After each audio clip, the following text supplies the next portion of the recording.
नमस्कार दोस्तों, आप सभी का एक बार फिर स्वागत है हमारे इस कविताओं के सफ़र में, जहां हम हर बार एक नए कवि और कुछ नए ख्यालों से मिलते हैं। आज मैं एक नहीं दो मोती आपकी खिदमत में लाया हूँ। कवि हैं ओम प्रकाश चतुर्वेदी या पराग। पराग ने कई अंदाजों में अपने ख्याल रखे हैं, कविताओं के माध्यम से, गीत और गज़लों के माध्यम से भी। मैं इनकी बहुत रचनाएं अभी नहीं पढ़ पाया हूँ, पर जितना पढ़ा है उनमें मैंने ये पाया है कि इनकी बोली और शब्द काफी सरल है और साधारण है, पर इनकी रचना बिल्कुल साधारण नहीं है।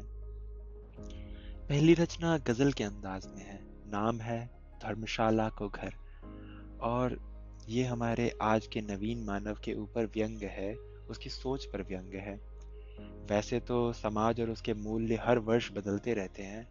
कई परिवर्तन समय की मांग होते हैं, पर कुछ परिवर्तन सहूलियत के नाम पर बस संस्कारों का दमन होते हैं। तो आइए बिना समय गवाए शुरू करते हैं। धर्मशाला को वो घर कहने लगा है। धर्मशाला को वो घर कहने लगा है। मूर्ख, मेले को नगर कहने लगा है। धर्मशाला को वो घर कहने लगा है। मूर्ख, मेले को नगर कहने लगा है। जो किसी भी मोड़ पर है छोड़ जाती, उस डगर को हम सफर कहने लगा है। रच रहा है दूरगामी योजनाएं, रच रहा है दूरगामी योजनाएं, 4 दिन को उम्र भर कहने लगा है। आधुनिकता का चढ़ा है भूत ऐसा, आधुनिकता का चढ़ा है भूत ऐसा, देव सरिता को गटर कहने लगा है। देव सरिता या देव नदी कहते हैं दोस्तों गंगा जी को। और आधुनिकता का चढ़ा है भूत ऐसा, देव सरिता को गटर कहने लगा है। वो नया पंडित विदेशी व्याकरण का, वो नया पंडित विदेशी व्याकरण का, श्लोक को खारिज बहर कहने लगा है। अगली पंक्ति पढ़ने से पहले मैं एक बात कहना चाहूंगा। हर इंसान में दोष रूपी दाग होते हैं, और जीवन की परिस्थिति आईना बन के आती हैं, कुछ सिखाने के लिए, हमारे दोष मिटाने के लिए। पर होता क्या है, पराग कहते हैं कि दाग चेहरे के छुपाने के लिए वो, दाग चेहरे के छुपाने के लिए वो आईने को बेअसर कहने लगा है। जरा सोच कर मिलना पराग उस आदमी से, सोच कर मिलना पराग उस आदमी से, वह स्वयं को मान्यवर कहने लगा है। परिस्थिति से समझौता करके मानव मूल्यों का गला नहीं घुटना चाहिए। दोस्तों, देखा जाए तो मनुष्य के जीवन में सुख दुख पहले भी था, आज भी है और आगे भी होगा ही। परंतु इन सबके बीच जो सबसे ज्यादा जरूरी चीज है वो है संतुलन। इसी के संदर्भ में पराग की दूसरी कविता शुरू करना चाहूंगा।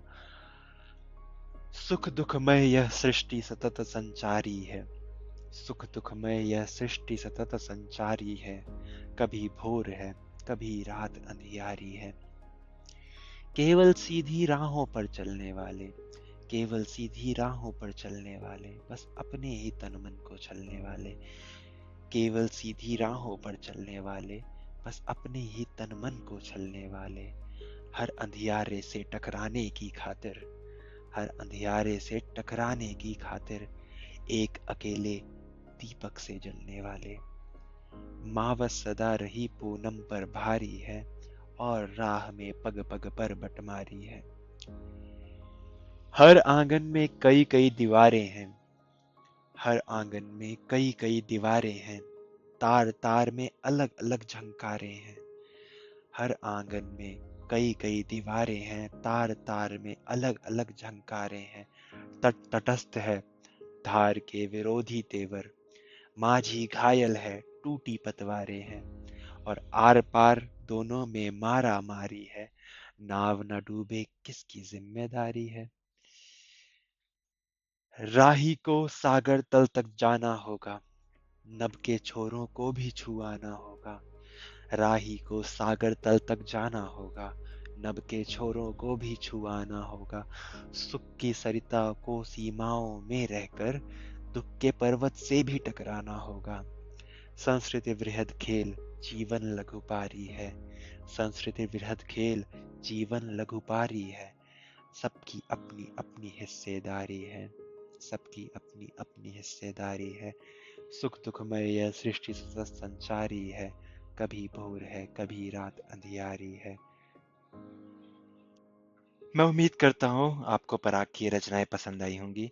अगर हाँ, तो लाइक और सब्सक्राइब ज़रूर करिए। आप अपने ख्याल, सुझाव और रिकमेंडेशंस कमेंट करके ज़रूर बताएं। फिर मिलेंगे अगली बार किसी नई कविता, किसी नए ख्याल के साथ। तब तक के लिए धन्यवाद।